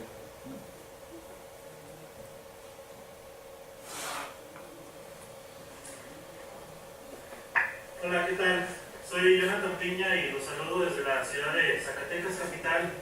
Y bueno, a mí me toca platicarles de manera general acerca del artículo de Marilena Meneses, Periodismo Convergente. Bueno, como su nombre lo dice, hace este análisis acerca de los cambios que se han venido dando en medios informativos, exactamente como el periódico, que se han venido transformando y han venido mutando a través de la historia, y sobre todo en nuestra actualidad, ¿no? Sabemos que el periodismo siempre ha sido una actividad social que se ha venido dando en sociedades democráticas. ¿Por qué? Porque es el espacio de opinión, no es el espacio donde el gobierno rinde cuentas e informa a la sociedad en general. Pero ¿qué ha pasado? Bueno, pues, como hemos estado viendo, las nuevas tecnologías digitales pues, han venido transformando nuestros hábitos, nuestros medios incluso de información, de comunicación. Tal es el caso del mismo periódico, que ha tenido que adaptarse a estos cambios, ¿no? Sabemos que se han venido testando nuevas plataformas como las redes sociales, en donde, bueno, pues, la gente puede empezar a crear sus propios contenidos. Incluso en las redes sociales tú encuentras noticias que no vas a encontrar necesariamente en un periódico, en la televisión, en el radio, ¿no? Están yendo más allá, ¿no? Entonces cada quien empieza a especializarse y cada quien desde su computadora empieza a generar contenidos interesantes para algunas personas, ¿no? Entonces ya sea algo más personal, pero a la vez con una proyección mucho mayor. Y el periódico, bueno, pues está en medio de todo esto, al igual que muchos otros artificios informativos. Entonces esta nueva era digital pues, hace que estos medios se conviertan y se hagan convergentes. ¿Qué tiene que ver con convergente? Bueno, hablar de convergencia digital es hablar de estos nuevos lazos que se crean con los nuevos medios y tecnologías digitales. Entonces el periódico pues pasa de ser sí un impreso, pero también se vuelve un medio digital. ¿Por qué? Bueno, pues tiene que transformarse y tiene que adaptarse a estos cambios que se van dando y tiene que satisfacer estas nuevas necesidades de las personas que tienen acceso al Internet. Si bien sabemos que en México no es el caso de que toda la población tenga acceso al Internet, ¿por qué? Bueno, pues es algo que todavía no se puede realizar. Y bueno, el hecho de que el periódico se vuelva digital conlleva también muchos cambios, ¿no? Toda esta convergencia que se ha venido dando, pues hace que el mismo periodista y el mismo profesional que se dedica a esto tenga que volverse convergente. Es decir, antes, para sacar una nota, se requería de mucho personal. Tenía que estar el fotógrafo, tenía que estar el reportero. Entonces, todo esto para sacar adelante un periódico requería de mucho esfuerzo y de mucho trabajo. Y actualmente, bueno, eso se revoluciona. Ahora un periodista que tenga un celular, que tenga una laptop y que tenga acceso a Internet, puede subir las noticias de una manera más ágil y rápida. ¿Qué es lo que pasa o qué es el problema que puede llegar a darse? Bueno, que el periodista saque una sola nota y esa sola nota sea la que alimente o abastezca a diversos medios como el radio, como la televisión. Entonces la información se vuelve monótona, se vuelve aburrida o se vuelve intrascendente, cosa que antes no pasaba. Entonces es ahí donde viene el problema y la lucha con las nuevas redes sociales, donde una persona X puede subir sus propios contenidos y noticias al día o más importantes que las que un periódico o un medio puede llegar a sacar en determinado momento. Entonces la información, toda esta revolución digital, pues bueno, se vuelve, como lo menciona el autor en su libro, el commodity. Quiere decir que la información se vuelve desechable, es más fugaz. Es decir, llega y así como que llega, la desechamos y se va. Entonces todas estas revoluciones, pues el periódico tiene que tomarlas en cuenta, y no solo el periódico, sino todos los medios informativos. Es algo que se ha venido perdiendo. Entonces toda esta reconfiguración conlleva precisamente cambiar los contenidos, en evolucionarlos. ¿Por qué? Bueno, los estudios recientes que se han venido dando hablan acerca de que las notas más leídas llegan a ser las de entretenimiento, como los deportes, sobre todo dentro de estos medios de información, así como los horóscopos y entretenimiento como los juegos que se llegan a dar, ¿no? Como los crucigramas. Entonces, pues, ¿quién está leyendo las notas relevantes? ¿La gente está bien informada con todos estos cambios que se han venido dando? Bueno, pues esto es algo que se tiene que reflexionar. ¿No? ¿Por qué? Porque la erosión de la credibilidad de todos estos medios de información, como la televisión, los noticieros, es algo que se está dando. La gente pierde confianza y ya no sabe si creer o no tanto en todo lo que se ha venido dando o todo lo que uno percibe en los medios grandes de comunicación. La autora nos invita a analizar todos estos cambios que se han venido dando y qué es lo que vale la pena leer, qué es lo que vale la pena escuchar, y eso depende de nosotros. Si bien es sabido que México todavía no tiene como la red del Internet abierta a todo el público y no todos tienen acceso a esto, pues bueno, es algo que se tiene que trabajar y es algo que se tiene que profundizar y evolucionar conforme se vayan dando estos nuevos cambios tecnológicos y digitales. Nada más terminar con una reflexión o con un pensamiento más bien de una definición de periodismo de un autor de hace ya muchos años, pero que parece pertinente para nuestra época, ¿no?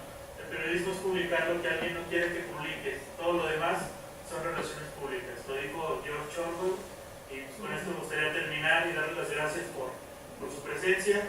Acérquense un poquito más a lo que es comunicación masiva. Y bueno, vale la pena si les interesa, y si no, pues vale la pena también enterarse de qué es lo que está pasando con investigaciones claras y prudentes acerca de estos temas de novedad. De antemano, por mi parte es todo, y agradezco su atención.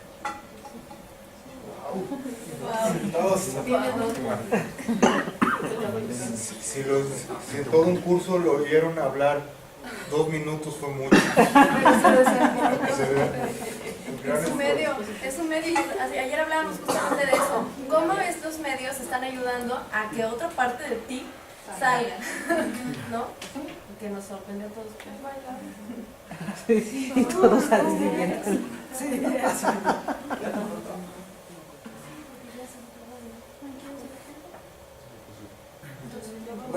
Bueno, igual y ahorita ponemos las imágenes, ¿no?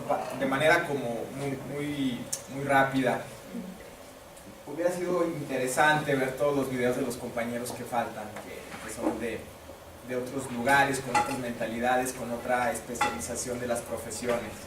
De alguna manera, en algún momento era la intención de, en base a los medios que tenemos o a las herramientas que tenemos al alcance, cómo es que podemos hacer uso de ellas.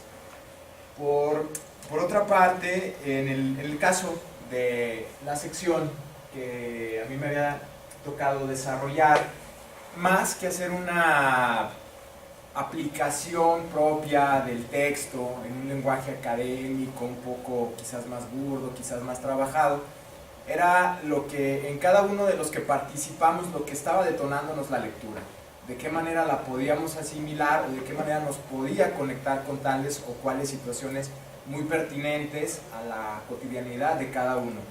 Y de alguna manera en esta parte del artículo era una referencia a las TIC, o en el caso de quienes estamos involucrados en la parte de la docencia, cómo podemos acceder a toda esa información, cómo podemos discriminar lo que me es pertinente, lo que no es pertinente, o sea, qué rollo con esto. Sobre esto también yo hacía una reflexión de que puedo estar de acuerdo o no, o ustedes pueden, mejor dicho, ustedes pueden estar de acuerdo conmigo o no, y viceversa, pero de alguna manera también somos personas que necesitamos estar en comunicación o en contacto, ya sea con los demás o ya sea conmigo solo en el momento que estoy realizando una lectura. Y me parece también muy importante el comentario que hacía esta chica, ¿cómo se llama? Natalie, que coincido en algunos puntos de vista con ella sobre la parte en la que los seres humanos trabajamos, toda esta cuestión cerebral que implica otro tipo de impulsos. Puede ser que yo estoy muy enojado y mi cerebro manda una señal, o puedo estar muy contento y la señal es la misma. Aquí entraría el cómo identifico o cómo reacciono ante tal estímulo. Entonces había pensado en un ejemplo en el cual yo tengo un archivo que desarrollé o que fue producto de un programa como pudo haber sido Photoshop, edición de imágenes. Tengo este archivo, le doy una salida, ¿no? Podemos ver la primera. Bueno, esto es una referencia a una imagen, no la anterior, perdón. ¿Sí? En algún momento una plantilla para yo trabajar con mis alumnos acerca de entender cómo funciona el color. Tenemos este archivo en el cual tengo una imagen en un mapa de bits, y esta imagen yo se las puedo pasar a cada uno en un archivo USB, todos van a tener la misma imagen. La USB tiene la misma información. ¿Por qué? Porque tiene un lenguaje de un perfil de color asignado, es la misma. Pero al momento que yo le dé una salida a ese archivo, voy a tener una variable interminante de resultados. ¿Por qué? Porque si yo ese archivo lo imprimo desde mi impresora local, en mi casa, me va a dar un resultado que va a tener que ver con condicionantes como el tipo de papel, la marca, la cantidad de algodón, si los cartuchos son Epson, si los cartuchos son Hewlett Packard, si son recargados. Si yo le doy una salida a un formato como plotter, va a ser exactamente lo mismo, las condiciones de la marca, las condiciones del tamaño, el formato, el tipo de acabado, o bien si es otro tipo de impresión, por ejemplo, fotográfica. Podemos pasar a la siguiente, me voy a brincar un poco, y entonces tenemos un archivo que aparentemente pudiera ser igual. Si lo viéramos en otro cañón con, no sé si alcance a notarse, el mismo equilibrio o el mismo ajuste de color que tiene un cañón y otro, son diferentes, son 4 imágenes completamente diferentes. De alguna manera, de aquí lo que me detonaba esta parte también del ejercicio, sobre todo por las cuestiones de logística y las cuestiones de tiempo, es de toda esta información que estamos, permítame tantito, de toda esta información que tenemos, cómo la podemos descifrar o cómo la podemos interpretar. Y esto me llevaba a otro ejemplo. ¿Alcanzan a ver la imagen? Sí. Sí, ya me ganó. Es Katy Perry. Y es en una actitud normal, desinhibida, pues, ¿no? Muy natural, sin maquillaje. Pero aún así podríamos tener una cuestión camaleónica,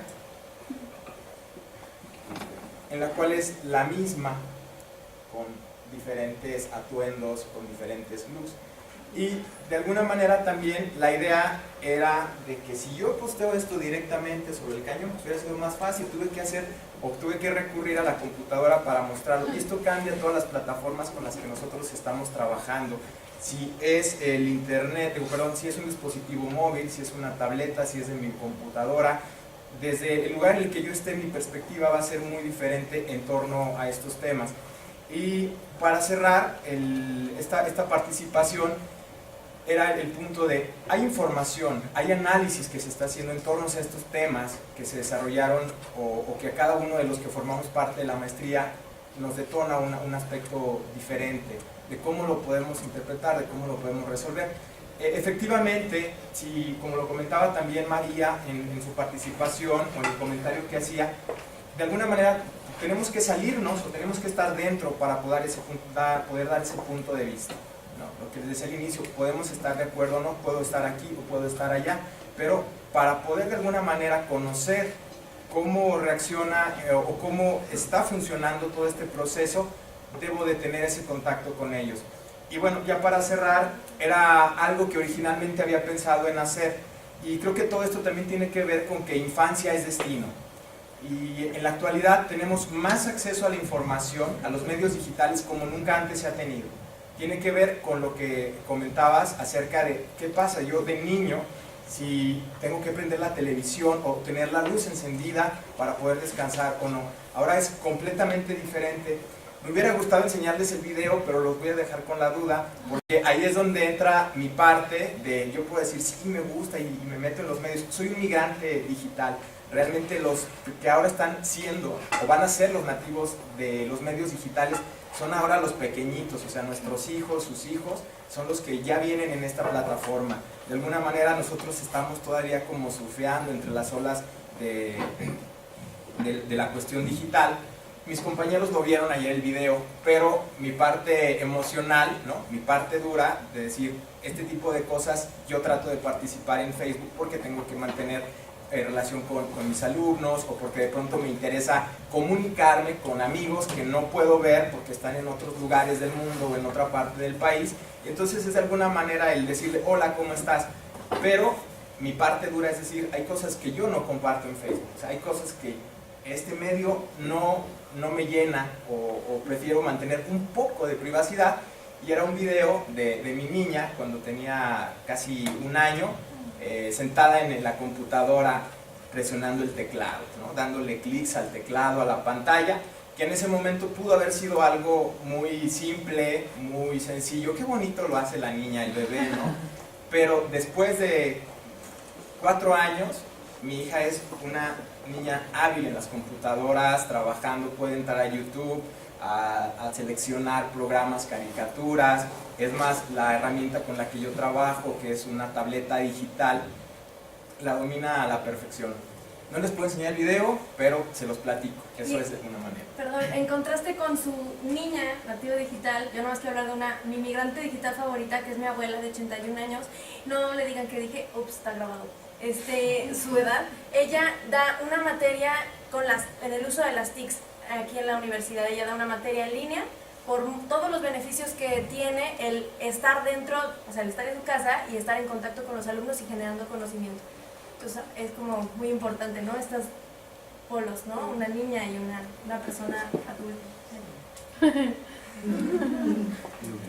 Bueno, para cerrar un poco las participaciones que hemos hecho, hay que darle un poco de tiempo también a observar de qué manera estamos conviviendo, ¿no?, con los medios masivos como lo es la televisión, sobre todo por el impacto que tiene, la cantidad de televisiones, por ejemplo, que ahora se vendieron y que se han estado vendiendo año con año con lo del Buen Fin, ¿no?, que se vuelve un fenómeno que ya es como parte de una ritualidad también de las familias, el hecho de tener una pantalla, o sea, el hecho de las pantallas, ¿no?, pero de las pantallas en diferentes formatos, ¿no? El formato de tener la televisión prendida todo el tiempo para mitigar un poco esta sensación de soledad, o la posibilidad también que me genera el hecho de tener estas pantallas para interactuar en la vida real, en la vida de carne y hueso con los demás, ¿no? En ese sentido, la cuestión mediática, la información, cuando empieza a surgir toda esta era digital, el libro patenta a través de un texto algo muy interesante, a través de estudios de caso en Aguascalientes. Rosa María Padilla hace como un recuento y una observación acerca de su población, y es muy interesante lo que ocurre porque se da cuenta de que seleccionando ciertos grupos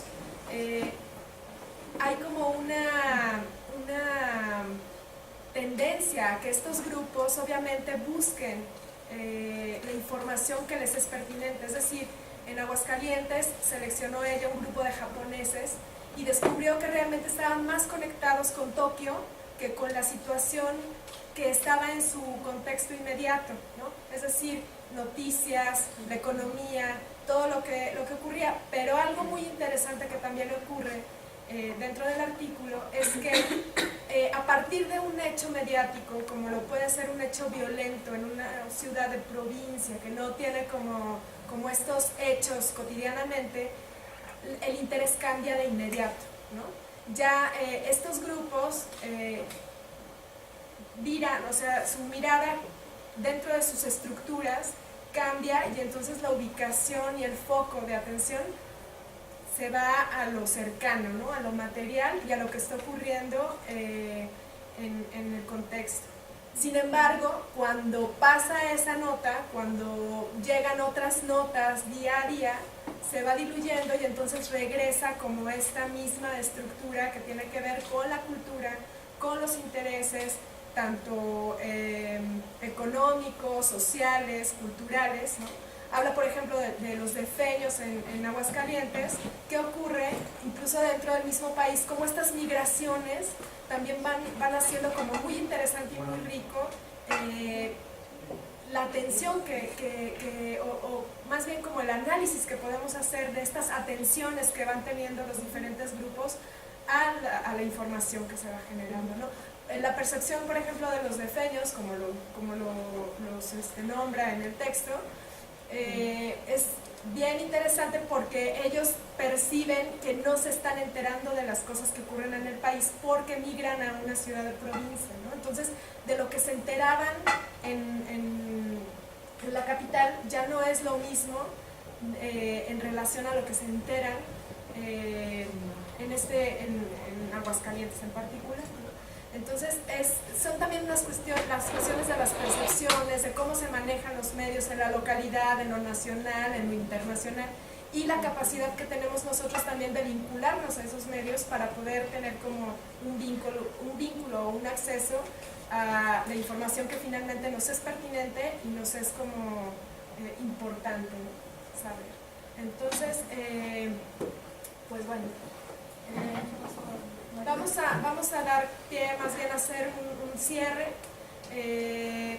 dando como conclusiones de lo que estuvimos dialogando durante todo este proceso, y bueno, esto lo va a presentar María. Bueno, indudablemente estamos aquí ante un cambio de paradigmas.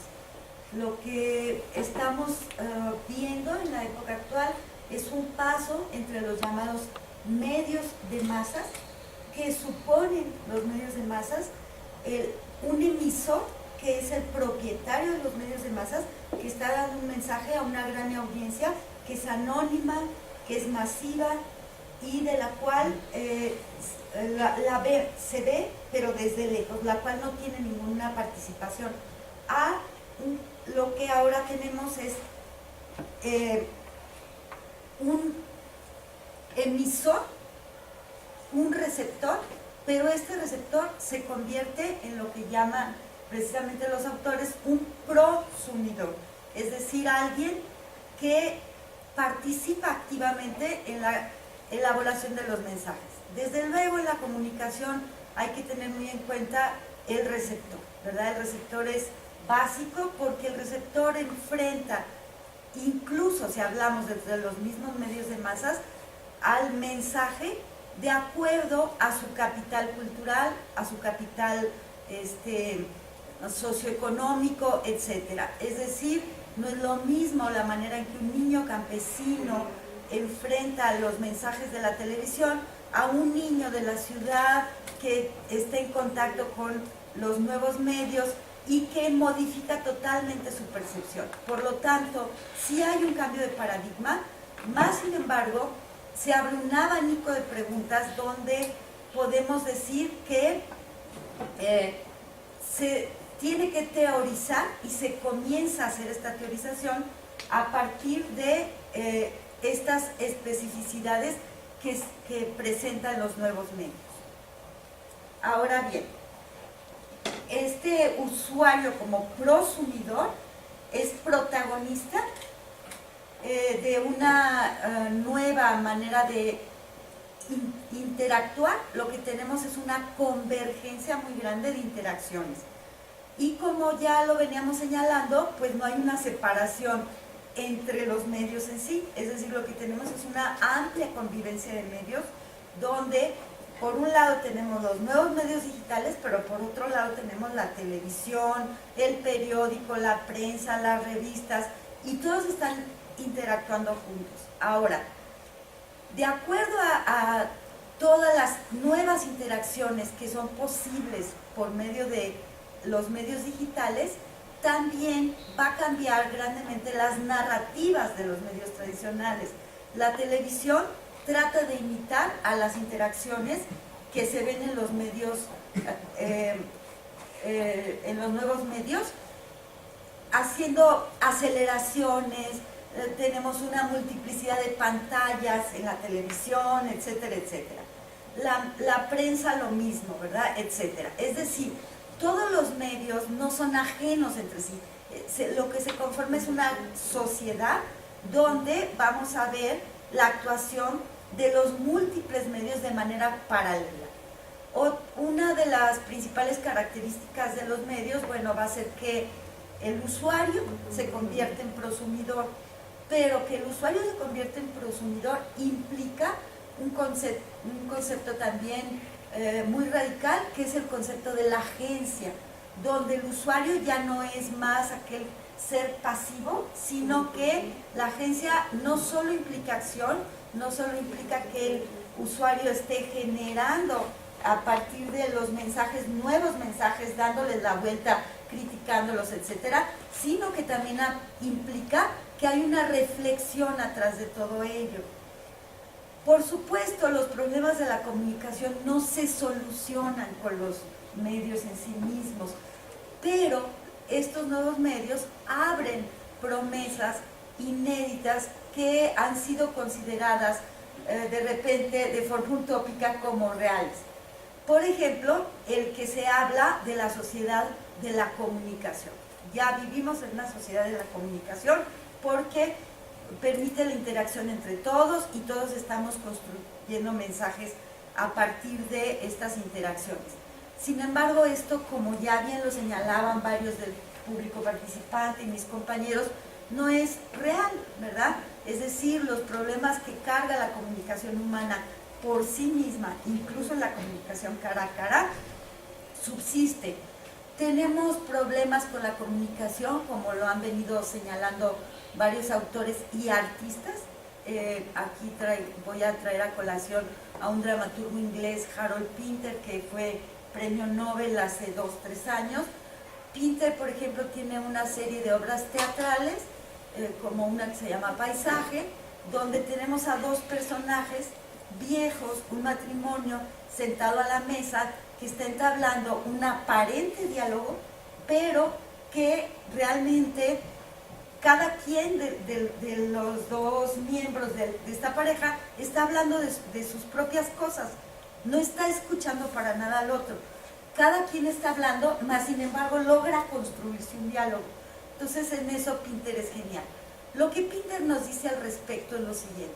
Dice Pinter, cuando la comunicación es profunda, cuando las relaciones son cercanas, se vuelve tan complejo porque lo que tenemos para decirnos es tan doloroso que lo que hacemos es armar un parapeto de palabras tras del cual nos escondemos para incomunicarnos. Entonces usamos el lenguaje no para comunicarnos, sino para evitar el comunicarnos. Si esto que Pinter lo aplica a las relaciones cara a cara, lo llevamos a los medios, pues creo que es muy sintomático, ¿no? Creo que los medios pueden mostrar esto. Por supuesto, tú puedes estar en Facebook y tener mucho prestigio porque tienes 40,000 amigos. De mis alumnos, que aquí tenemos algunos que nos hicieron el favor de acompañarnos, me indicaban cómo el prestigio social se mide en la cantidad de amigos. Por eso es que a veces se aceptan gente que no conoces, ¿no? A todos les dices que sí, que sí, que sí. Sin embargo, eso no hace, ¿verdad?, que realmente haya una comunicación. A veces no somos capaces ni de comunicarnos con nosotros mismos, ¿verdad? Es decir, a veces el yo es ilusorio. Por supuesto, estos nuevos medios cargan con todas estas complejidades, pero ya la posibilidad de que se abra un canal de interacción, pues ya resulta una promesa de que puede haber otras maneras, ¿verdad? Entonces, lo que tenemos hasta el momento son un abanico de preguntas muy grande, una teorización que apenas comienza a darse, en la cual pues hay aportaciones de gente muy importante que va pues hacia cuestiones muy profundas. Sin embargo, que apenas se está planteando. No sabemos todavía bien a bien los cambios cognitivos, los cambios sociales que todos estos medios van a generar. Ahora, cuando se habla de esta sociedad de la comunicación, pues habría que hacer una crítica. Yo voy a retomar aquí a un autor muy importante que se llama Brea, el cual nos dice que finalmente para que esto suceda, pues lo que se tiene que cambiar son estructuras más grandes, estructuras de poder. Es decir, la mercantilización que afecta a todos los medios tradicionales, tanto a los medios tradicionales como a los medios digitales, hace que finalmente estas estructuras de poder sean quien se está manifestando. Como Héctor nos lo señalaba muy bien, ¿verdad? A través de este espionaje, etcétera, podemos ver esto. Pero por otro lado, podemos ver cómo filtraciones como Wikileaks, Snowden, etcétera, abren puertas, ¿verdad?, a que la gente se apodere de estos resquicios y pueda actuar dentro de estos pequeños resquicios, ¿verdad? Un resquebrajamiento en estos bloques, en estas estructuras de poder. Hoy por hoy son las estructuras de poder las que operan, ¿verdad? Por lo tanto, lo que tenemos más bien es una sociedad de la información, ¿sí?, donde la información tiene una circulación más democrática, con sus asegúnes, siendo México un país con una brecha de desigualdad enorme y por lo tanto es una gran cantidad de gente desposeída que por lo tanto tampoco puede entrar a los medios, etcétera, no tiene el acceso a estos nuevos medios, más sin embargo con esta promesa, por lo menos utópica, de que pueda haber a través también de la misma promoción de los medios, cambios de estructuras que permitan que en el futuro podamos efectivamente llegar a una sociedad de la comunicación, a una promoción colectiva de los conocimientos. Desde luego, el conocimiento es colectivo, nada de lo que yo sé, de lo que nosotros sabemos, lo hemos construido por nosotros. Cuando se dice que el hombre es un ser social, se piensa que simplemente es porque no puede vivir solo, porque tiene que vivir en sociedad, pero cuando esto tiene unas implicaciones más profundas. Cuando decimos que un hombre es un ser social, es porque todo lo que él es ha sido construido por la sociedad, por lo social. Es decir, desde el lenguaje mismo, ¿verdad? El lenguaje que nos construye y que construye nuestros conceptos, todo eso ha sido construido colectivamente, por los de atrás, por los de adelante. Entonces los nuevos medios lo que permiten es que haya una mayor conectividad. Y desde luego, pues vamos a ver qué sucede, a ver si realmente nos podemos encaminar a esta magnífica utopía que sería la sociedad del conocimiento. Y muchas gracias. Vamos ahora a abrir un poquito a la... Ya es la una, Sale. ya hay que cerrar. Sale. También les agradecemos el tiempo y su participación. Este es un diálogo abierto y constante, necesario además.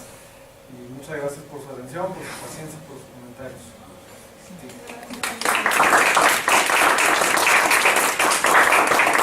Ya para cerrar la sesión, hay que recordar que estábamos hablando de un libro y entonces había una serie de laberintos en esta sesión. Por un lado, los participantes que estaban hablando de lo que dice un libro, pues no era su versión, era el resumir y sintetizar al autor, pero de repente se entremezclaba su versión y luego venían las opiniones de ustedes. Entonces entretejió algo muy interesante, que parecía confuso, pero pareciera que todo está confuso. Entonces habría que retomar que el libro se llama Comunicación Postmasiva, así con pregunta, porque no hay respuestas claras. Más bien, creo que lo que hay que tener en cuenta ahorita nosotros es que hay preguntas, ¿no? Y que mientras no haya diálogos interesantes, abiertos, no va a haber nada.